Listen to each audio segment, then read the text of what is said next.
So today I'm speaking with Abby, the producer. Abby and I met in. Firstly, hi Abby. How are you? Hi. Thank you for having me, Joe. This is so exciting. You're most welcome. We met earlier this year at NAM. Yes.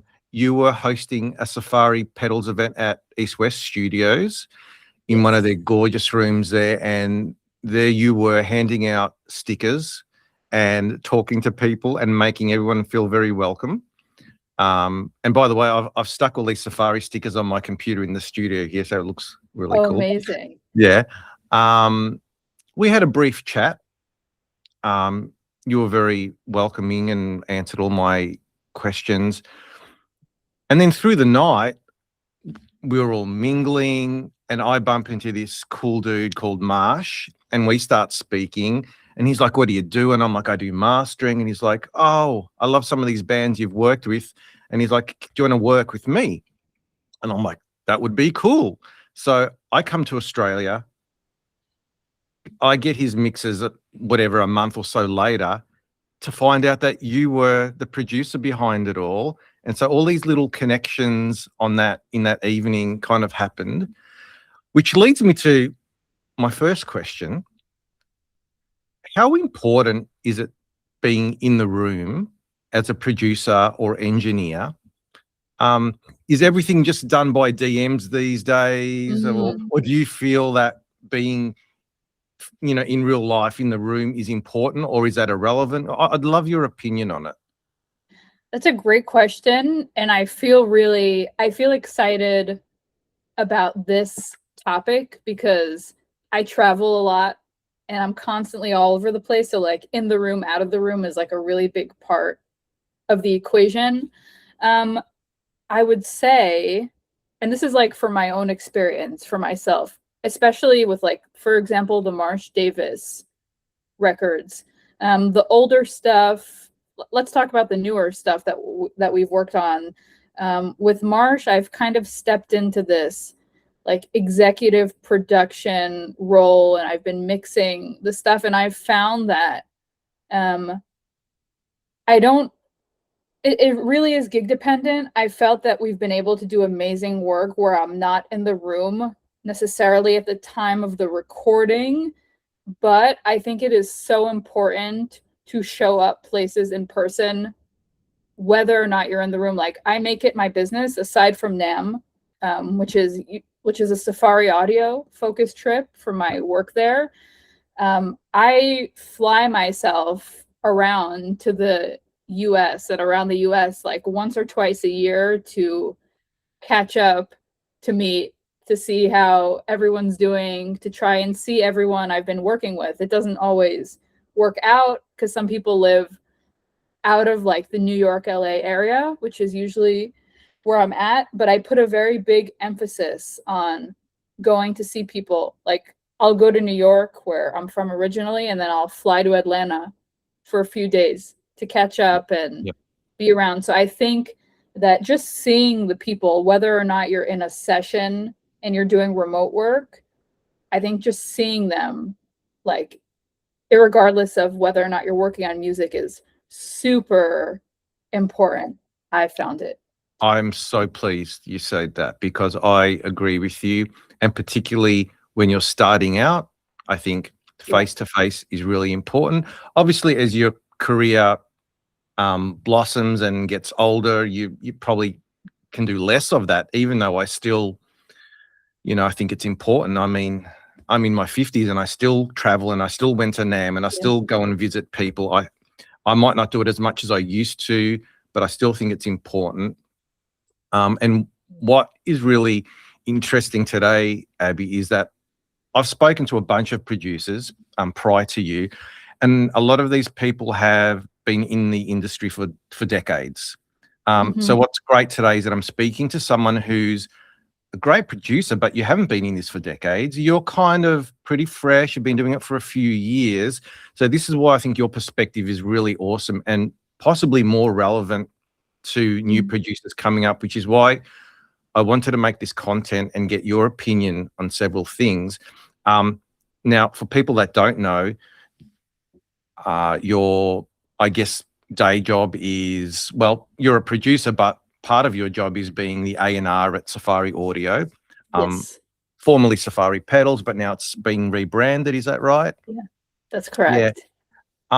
And I have to applaud you because Safari Audio is not an old company, and it's only a couple of years old or something, but it feels like you guys have been around forever. Like you've come out of nowhere. Now you're part of the audio landscape and everyone knows about you. Everyone has the plugins. So you must be doing something right there. Well, I want to attribute that to Noam, the CEO, who I think that Safari, we're a small team still. We're like 7-8 people all together. Yep. And I think that initial explosion, like I joined the team. I think it was like in Safari's like first year or so, but I joined right before our first NAM, when people they were seeing all of the ads from Safari, but they didn't know us yet.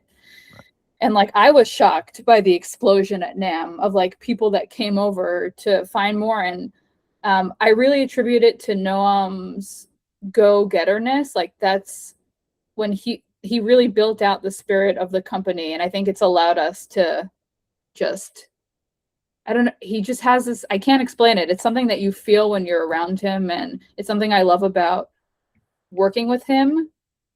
And yeah, I think that's kind of, I attribute the explosion, like you said, oh, it's felt like you guys have been here for so long. And I attribute that to his initial, just getting out, talking to people. I found that just coming, like we're all working producers and engineers at Safari, and we know the struggles and I would say needs of like doing this job and how we would want people to approach us and treat us as creatives. So I feel like we were able to just come in and just genuinely like befriend people and like also make cool plugins. So I attribute it to that energy. Yeah. And the event that I attended was very warm, and what I loved about it is that you drew the whole community in. I mean, there was young Guru there breaking down his Pro Tools session, and then he was happy to mix it up with my son went up to him and started talking to him, and it was just a really beautiful atmosphere. Everyone was talking to each other. There were other plugin people there. It was just a really beautiful evening. But I know you speak a lot about Safari, so I'm going to give you a break today a little bit on that. I wanted to do a little bit of an intro and a background there. And I appreciate it. You're doing awesome stuff there, but now you're putting on Abby, the producer hat. And I want to ask you some questions. If someone was starting production today with the same kind of background and resources you had, what would you tell them to focus on? What should they be focusing from day one?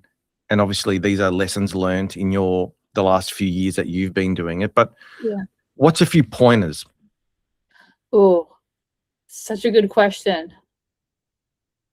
And it's I'll preface it. I'll preface it again, as you just said, that it's like totally a hindsight thing. When I was starting out in audio school, I was totally obsessed and consumed by like becoming, like I wanted to be an Ableton goddess. That's what I was working on, and I wanted to not have to think about what I was doing. And I was totally consumed by it, which I think was good in the beginning. And then I hit a point where I'd started at Safari and I'd started to get exposed to the business side of doing this thing and starting to understand like, oh, there's being an Ableton goddess, and then there's being a producer who has a business and is doing this. Like they go together, but I realized that there was this whole world of business and all these other things that come with that. So what I would say to someone starting out was like, yes, get obsessed, learn the thing. And I think I felt a lot of pressure for myself in the beginning. Like, if I'm just not on this all the time, like, how am I going to improve and be an Ableton goddess if I'm like doing all these things. But now I look back and I'm like, because we get into music because we're passionate about music, we will get better because it's easy. It's not easy, but it's easier to get better at something you love and you're passionate about. Yes. It's not easier necessarily to like get better at organizing your files and taxes and finding a great accountant, because that is not as fun as cool reverb. So I would say to someone starting out, is like get obsessed and love the thing, but you will get better at that over time. So you can take off a little bit of that pressure to where it kind of like affects your like sense of like how good you are. And I would say start to open your mind and try and get obsessed with the business aspect, because I've become so passionate about that, and I really have felt a shift. And when things were going good to when things started to like get like a lot better and kick into gears, when I started to get obsessed about the unglamorous things. Like I found a great accountant. I sit on my business finances receipts. I'm like, I just the other week I'm starting a course with a financial advisor to tighten up my ship, and it's been a huge revelation. Like I can't begin to tell you how like shifting the business brain has just like, I feel like changed my life. So I'm really happy that you're also in that mindset, because like, why isn't this spoken about? Like, how is it possible, Joe, that I went through a year of audio school and no one said anything? I did not hear the word accountant. I did not hear the word tax deductible write-offs for an entire year. And this is like the top audio school in the country here. Insane. I'm on an advisory board for RMIT, which is a big university here. I'm on the advisory board for their music curriculum thing, and I say the same thing every year to them. How much are you doing it on account? I mean, it's great that you're teaching about EQ and compression, but where's your marketing? Where's the accounting? Where's all of that? You're right. You're 100% right. I think it's setting up people, and I love the school I went to, but I think it's setting up like these younger people for failure, because then they don't understand why things aren't going right. Like when I'm at the studio and there's all these students and they're like myself, like 2.5 years ago, where they're so full of ideas, and like it's that beautiful time where you're just like learning and like the excitement is through the roof, but it's like, oh my God, they haven't even been given the opportunity to acquire the skills that I know through, thank God, through Noam to even think about these things. But like, they're just not understanding why they're not starting to work on things. I'm like, oh, this is so frustrating. Like, what? Yeah, I'm very, very passionate about this. Did you start figuring the business side out because you worked at Safari, or did someone outside of work mentor you, or did you read a book, or what triggered that thing? It was a combination of Noam's approach, because I finished audio school, like it was June of like what was it, like 2 years ago, and like I started working for him in like December. So I had a few months where I was on my own, and like in Israel in general, like the tax system and like the things you need to pay, like it's like high, it's like expensive, and like you really have to be on it. So like thank God my parents like already had a good accountant, and I knew that I was going to be freelance, so they helped set me up so I could start invoicing Safari for my work. So thank God for that, to avoid any disasters there. But it was really seeing Noam run a business from the ground up, and like hearing all of the things that he was struggling with, the things that were going right, that really opened my mind times 10 on like how to be a freelancer and like survive. And like Jack Mealy and my friend Tom White, who's a big guitarist influencer, like seeing how she runs her business, seeing how all these, so it was like a combination of things, but I attribute it a lot to Safari. And also like here, the tax system is different than America. You can't like in America, you file and you have to set aside the money that you pay. Like it's up to you. But here you're in constant communication with Yeah. like the tax people and like the accounting. So like you can't really disappear. I found that those things that are unglamorous and scary and can be stressful, that's only made the music I've been making better because I'm not consumed with other stresses. And I know, and I've, let's say, just bought this SSL UF8, and I felt really good and confident about it because I know, like, oh, like how to write it off in my taxes. And these are things that weren't obvious to me as an audio school student. But I would say, guys, the business part and getting obsessed or trying to with the things that are unglamorous, it will only make you better and your life easier and be able to do what you love. Like I'm able to do the Safari job and produce and mix, and music is the only job I have at the moment because I've devoted a lot of time now to the unglamorous business things that are fun once you start to find your rhythm. I love it. You have answered that question so perfectly. It's a message that I have told a lot of young engineers over the years. Do an accounting course, do a marketing course, do a business course. Like it's not just, and what you said was, I could not have scripted that better. You're singing to my heart right there. That's really, yeah, fantastic.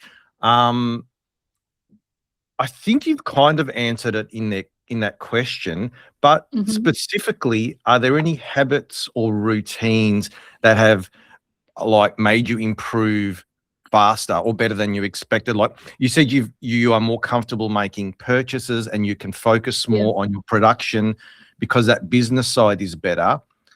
But specifically, are there habits or routines that you've implemented to make that happen? Ooh, well, like our tax system, like just the way that it works here, it's like for me, every 2 months, I have to like send in my business expenses to accounting. And I found that like in the process of getting better, I have started to really like run my, and this is a great habit, I Google Calendar everything. And I like create blocks of time for like these important tasks. Because I find that when you have a lot of things you need to do in your head, they stay in your head. But the second you take them out of your head and they exist on a piece of paper or in a calendar, they're out of your head. So you're clearer in doing what you need to do and be able to bring value with a clearer mind. And you know when you need to do things. So I would say Google Calendar, find your rhythm with getting your tasks out of your head and onto some document, whether that's like doing receipts or working on your website. I make time for that. And also I would say this is like a pre-thought to building habits, but I would really sit and think, like if you're like, are you focusing on being just a service provider or a brand? Because I think those things will inform what you need to do. So whether it's like setting time in your calendar to build your website, every 6 months I devote budget to like getting like press photos taken.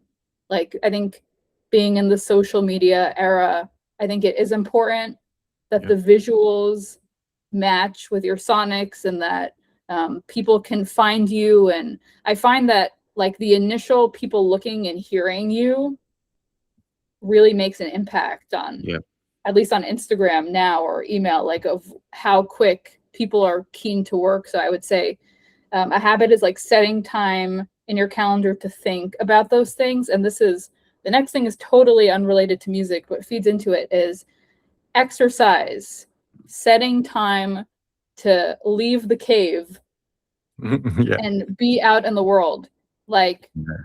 that's been a habit that's been totally life-changing. Like, I've always been into exercise, but getting out and just doing something fun is really something that's hard for me personally. Like, to walk away from work and to Yep. just be in the world. Like, I had to set time in my calendar to force myself to not work on a Friday morning. I went to the beach, got a coffee, and sat on the beach for 2 hours.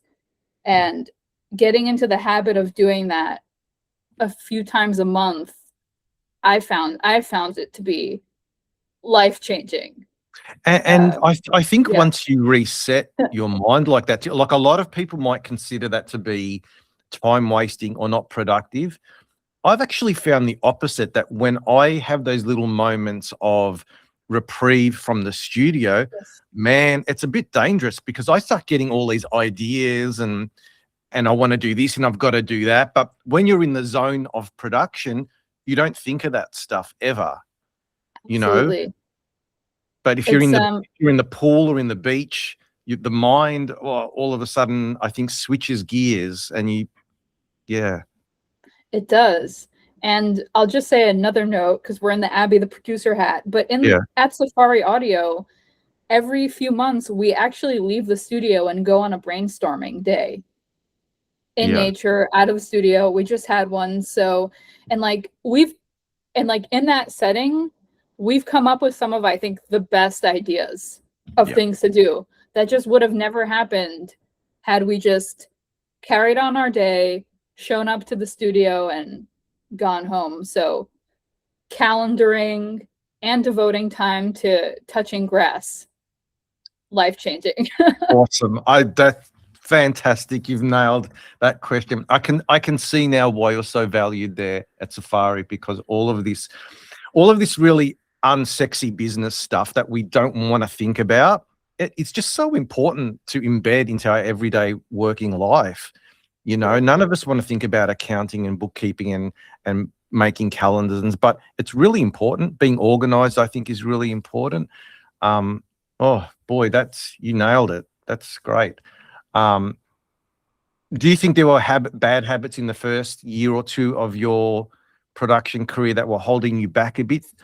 You know, Mm, bad habits at all? mm. I don't know if I would call them bad habits per se, but I do think that I was like, I think something that did hold me back for a while, I don't think it caused damage necessarily, but I felt in some ways that it held me back from getting to the place where I am now of working with the right people, with the right energy. Was I gave, and again, hindsight, I gave, I think, way too much weight to the business and career advice I was getting from lots of really well-meaning people.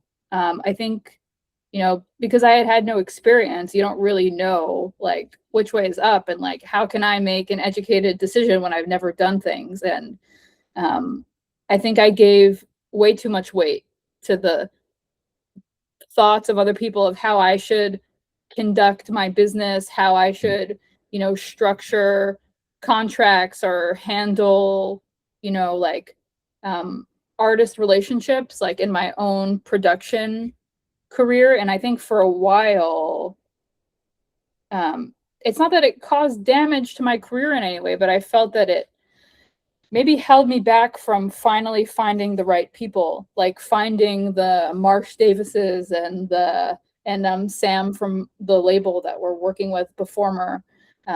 I think I was really only ready to be able to work on projects with people like that because I had kind of gotten better at filtering, what I shouldn't do, how I should structure my business and go about these like contracts and relationships. And once I had started to find my voice, projects like that started to show up.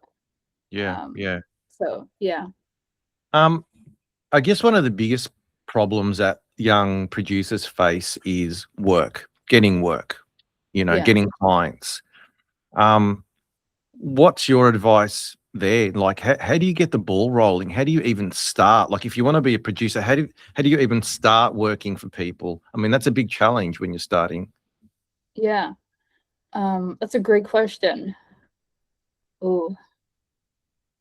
I would say that there's like two phases to this in my brain. And I think they feed each other. It's like an ecosystem. I would say devote time and like really think about like who you are as a brand. Because if you're doing this thing as a business, like just like I'm trying to think of like the first brand that pops into my head. Like if you're, let's say, a headphone brand and you're like making headphones, like they have product photos, they have like marketing messages. Like if I'm going to buy headphones and like I can't see pictures or find like what the headphones sound like or reviews, like I'm not going to buy the headphones because I don't Yeah. know anything about the headphones and there's no pictures. So I would say, you know, aside from the music, now in the social media era, I think that like branding is really important, especially if you're young and starting out. And I found that I was able to start to get more work and people were like super keen to hop on a call when I set up a website that lives in my Instagram bio that Okay. people can click on it and you can immediately hear my updated catalog before anything. There's a Yeah. big picture. There's a picture of me in the studio that I had taken because I think, we eat with our eyes first. People should see who this person that's going to work on their like children, their music children are. You should like be able to see like who this person is and hear what they've worked on. So I think the branding and aesthetic is really important for it to be easy for people to like hear your work, see who you are, like hear your voice. I think it's things that can get overlooked. And I want to give credit to Jack Mealy, who is an incredible producer engineer who gave me this advice really early on, which was life-changing, which is like what's great about our phones is that it's like a free marketing device. Like work your DMs. Mm-hmm. Mm-hmm. I don't allow myself to wait for people to find me. Like there have been people that have reached out to me and I've gotten work through that, but a lot of my work comes from me. Like we were speaking about like a Yeah. project that we're going to be doing Yeah. together.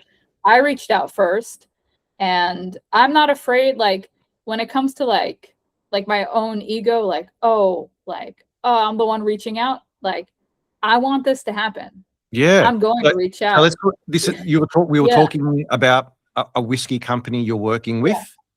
How the hell did Abby, the producer, start working for a whiskey company? What's going on there? Are you an alcoholic? What's going on? Well, after my day job, no, I'm kidding.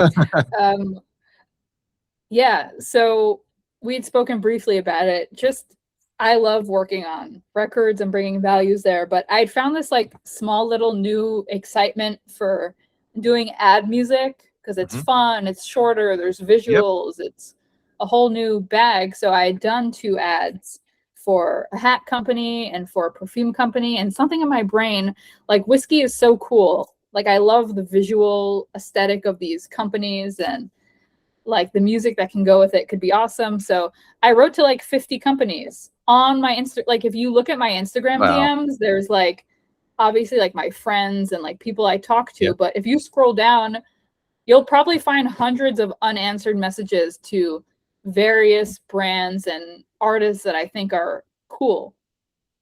Yep. And out of all the 50 I wrote to, like 48 never saw the message, 2 answered, 1 kind of fell off because they're like newer and like unsure, like it just wasn't the vibe. Yeah. But one company that answered and was interested, I'm excited to share when the music releases. But Yeah. like Yep. awesome company. Yeah. Yeah. And they like people don't know what they want. Like they would have never reached out to me because they didn't know that they would have loved ad music to be made for them rather than pulling it from a sync library. Like people don't know Yeah. necessarily about these things. So the people don't know what they want. So the best thing you could do is try and, show up, and you never know where it takes you. Like, this is yeah. this is fantastic. Proactive. You're not just sitting in your little cave just going, oh, I wonder when people are going to call. Because I think a lot of people do that. And I think a lot of people just go, I've got a great website, I've got my socials up, but the phone's not ringing. So basically, this is the Abby hustle. We're going to paint this picture now called the Abby hustle, right? DMing, you are just going into it, and it's not just one or two people, you are doing dozens or hundreds of, you went out to lots of whiskey companies. And if people knew the whiskey company we're talking about, they'd lose their mind, but we can't say anything. But so you snagged a pretty good client just by hustling. What else is in your repertoire of hustling? What else would you add to that? The project we're working on together right now and continually, which is the amazing Marsh Davis. Mhm. And the whole process of, like, I'll also give the background. Marsh and I actually, we started working together because I was on Spotify and found him because I was in Hustle Brain.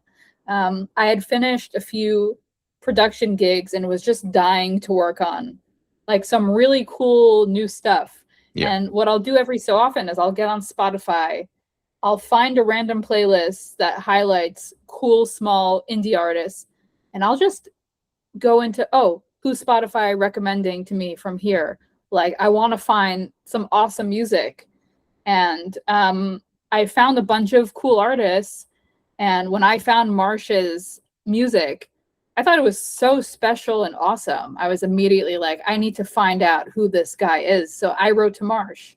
And this was through my like crazy hustling shenanigans. And like me and Marsh working together, he ended up signing with a label that like I had known the guy because this other guy is a hustler and he reached out to me to be on their podcast. Right. So it's like that hustle, like proactive mentality just created this whole circumstance where you and I are working together on Marsh's music. Marsh and I work together, and Sam from the label, who I was in touch with first, now works with all of us in a way. It was like this crazy. So yeah, I attribute it to that. And another gig I'm really excited about that I kind of also attribute to the Safari thing, because I got into Safari because I also DM'd him. Oh, wow. Okay. Time ago. And so there's an amazing producer, Camilo Volandia from Miami. He's an amazing guitarist, producer. I think I said from Miami, and like I met him through Safari, and he's been someone that I'm working with consistently here and there. And yeah, I think everything for every gig that I've had someone reach out to me for, there's probably so many more that I started writing to them first, which Okay. yeah. I think that for new producers, I would say, like, with the people that wait for the phone to ring and then, I don't know if take it personally is the right word, but like attribute it to maybe them not being awesome enough, is that like people just, like, you can have a killer website and Instagram, but like the people don't know what they want. They don't know that they need your value until you have it presented to them in a friendly and nice way. So it, like, you're not the problem. Like your talent is not the problem. The people don't know what they want. So like, go find the people. That is awesome. The fact that you are so proactive and not just, as I said, waiting by the phone, waiting for it to ring, you're just making it happen. So this is actually amazing advice. And it's a great perspective from yourself, because this is different advice to other people I've just spoken to who did things differently, who might have started their careers in the 90s or early 2000s. This is a really relevant piece of information that I think a lot of young engineers will be, I think, really interested to hear. And they might be a bit intimidated about hopping on DMs, or, I mean, you're chasing people through Spotify. That's genius. I mean, what a fantastic, what platform to scour work for. Are you struggling with anything in your career at the moment? Like, is there a point, a pinch point for you where you're like, I wish I could be better at this certain thing? Mm, I think, I think like my biggest kind of like struggle at the moment isn't necessarily pertaining to like the work itself in music. Like as like we touched on the beginning, like I think I struggle most with like balance in my life.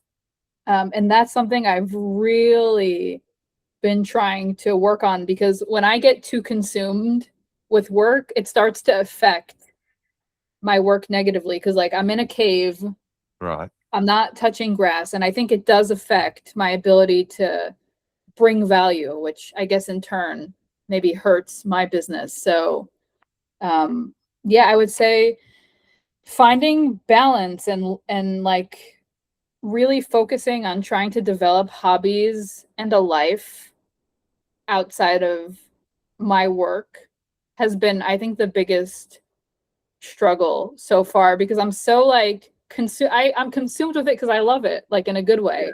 Yeah. But it could, I would say that's the biggest thing. And like really taking action steps to like build a whole balanced life where music is front and center, but also, I think when you're too much in one thing, whether it's, I think people like the friends that I know that maybe work in like corporate, like when your job consumes you, because when you take it on as a career, it is a job. Like good things don't happen. Yeah. So if like my friend who's in corporate is consumed by her job and she's like worn down and not able to bring value, it's forced me to kind of look at myself like, oh, maybe I'm doing the same thing, but because I'm in like a creative job, it might be harder to spot. Do you Um, think people in the like as you said, in a creative yeah, job or in the creative industry, in my experience, I feel that they think they're immune to market forces and real world kind of pressures. yeah, Um, I think they feel that I'm in a really cool job. It's not like running a bakery or an accounting or a hairdressing yeah. salon. They think it's just something different. But would you say that they're completely wrong and that it is exactly like every other small business in the world? Mm. I would say like same but different. I think, I think anyone in create, I think humans in general, we have this really interesting like intrinsic need to create things. Mhm. Like whether it's, like I think even like my cousin is an amazing hairdresser, and like for her it's her art. Yep. Like we have this like need to create art and do things. I think creative people so I don't think like circling back to your question, yeah, I think it's like same but different. I think, yeah, same but different. I don't think it's I, totally different from any other yeah. business. But I do think that it's like different in the sense to maybe accounting or like being an attorney, like that it's like it taps into something like deeper in the our humanness, like making art and Yep. wanting to. So I do think it's different in that sense, but I think in the running the business and doing this full time, like once you step into that, like once you make the decision, I'm doing this full time, like I'm stepping Yeah. into the business part, it does kind of not fully, but it does morph more into like maybe like the hair salon world where I really think it is important to, you know, Yeah. be aware of that. Cause I don't think we're immune as like humans to like burning ourselves out, even if you love Yeah. your job so much. Like I love this, but I've hit points where I've had to force myself to take action steps to do other things too, because doing other things I found has only made this work better. Yeah. Yeah. Yeah. And I think from what you're saying with all those other business things that you were doing at the very beginning of this conversation, I think you kind of answered my question really in that We do have strong similarities with your standard businesses because you have to do all that other stuff in order for you to Yeah. enjoy the music making process better. It's just something that we have to get more of a handle on. And I think I was just alluding to that creative sometimes maybe just forget some of that stuff because it is harder to focus on Yeah. the accounting and all that kind of stuff. It's not as enjoyable. You are a pretty young engineer. You work at a software company. So do you not use any outboard, or do you love outboard, or Ooh. what's your attitude with outboard gear? Ooh. I think it's interesting because like coming into Safari so early and like Noam came from the world, Noam Safari CEO, like came from Mhm. the world of analog and he does have outboard gear in his studio still. Like I don't have a background and out like that. I just stepped into the digital Yeah. world like immediately. But over time, um I I think like as I've progressed, and I've gotten to spend time with like my wonderful friend Jeff Ellis worldwide, who works on a digital console, and he through his like he has a master class for a course for mixing called Mixer Brain, where he goes to his principles of mixing and art and creativity, and he works on a digital console.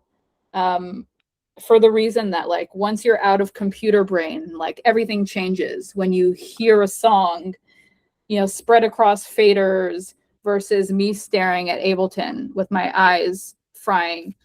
So when it comes to outboard, as time goes on, my goal is to just be away from my computer as much as possible because I have found for myself that I make much better creative decisions. I have pedals here that I reamp with this Right. box into my session. I for the I've done like a mix and a half only looking at the faders and listening, and I found it to be life changing. So um, I think for, the amount that I travel and the way that I run my business and like I don't see myself buying like analog pieces because they break and at the studio channel 13 on the console's fried. I hear all the time, oh no, like a tube's blown. That's a whole and like you have to like have systems to keep the analog gear cool. There's all these other Yep. things that need to be calculated. So I definitely think I'm going to expand more into like the hybrid scape of Yes. like maybe buying another UF8 and expanding the Yeah. no looking at the screen world while keeping the conveniences of the digital world. But Yeah. who knows? Maybe in the future. We'll But see. look, I think that's very much leaning into the analog way of doing things. The fact that you are trying to divorce yourself from the computer screen and be more tactile with your pedals and your control Yes. surfaces, I think that's fantastic. I actually I think we think differently when we start doing things with the hands and not the eyes Mhm. so much. So, no, I applaud you. Um, and a little birdie told me that you've got an Australian bit of kit in your gear there. Do you know what that is? The Franklin Audio? Yeah. Dude, Franklin Audio. Yeah, man. Amazing. Yeah. Life changing. Dude, They're the good guys. RA10, they're first of all amazing people, super sweet. Yep. Um, Shout out to them. And guys, like their stuff is just I'm thinking about what to buy next, honestly. That's in like my business budget plans for the next Yeah. few months to like expand my Franklin collection. But yeah, Australia's putting out some real fire and magic into Yeah, the great. world. Now, Abby, is there anything that you'd like to speak about in particular, or have I left anything out? Ooh, I would love to say something to the newer producers and engineers. Yeah. Like, you're going to figure it out. Like, and I know, like, when I was fresh off the boat and starting at Safari, and people were like, oh, yeah, you're going to figure it out. It's going to be fine. I was like, well, actually know, because I'm freaking out, because like you have a career but I don't have a career yet. Like I just got here, so like it's nice that you have like your warm fluffy advice, but like here I am, and like I think being a little further like into the beginning, yeah, like you do figure things out. So I would take a little bit of the tension off. Like take a little bit of the tension off and allow yourself to like just be open to the ideas that come in. Like allow, yeah. I think that that tension at the beginning, it took me a little longer to find my business voice, my creative voice, my sonic voice, because of this insane tension of feeling like I would never figure it out and I would never be able to afford the gear. Like, how am I gonna pay for all these things? How am I gonna fund an accountant? And oh my God, like I just was a student 2 seconds ago, but like those things just figure themselves out, I found. And I guess I'm the person that I was not upset by, but I was like, you don't get it because you've already not here anymore. Like I guess I've become that person, but it really is true. So like even if you don't want to fully listen to me, like take 10% of like leave some openness to the fact that you'll figure it out. And I think it'll totally make your life and the beginning of your career easier, for sure. Yeah, that's awesome. My last piece, on that. That's fantastic, Abby. I really appreciate your time today. I know that you're super busy there at Safari, so I don't want to get you fired or anything like that. So not that no. But no, lovely speaking to you. I look forward to hearing some new mixes in the future, and keep kicking goals. Thank you. Likewise, Joe, this was like a huge honor. And anyone watching who has questions, like feel free to shoot me a DM anytime if you have more questions. And how do they reach you? It's at Abby the producer. I'll also send you my email. Like feel free to email me. And this was so fun. Thank you, Joe. No problem. I'll put all the links and stuff on the YouTube video. But thanks, Abby. Have a lovely day. You too.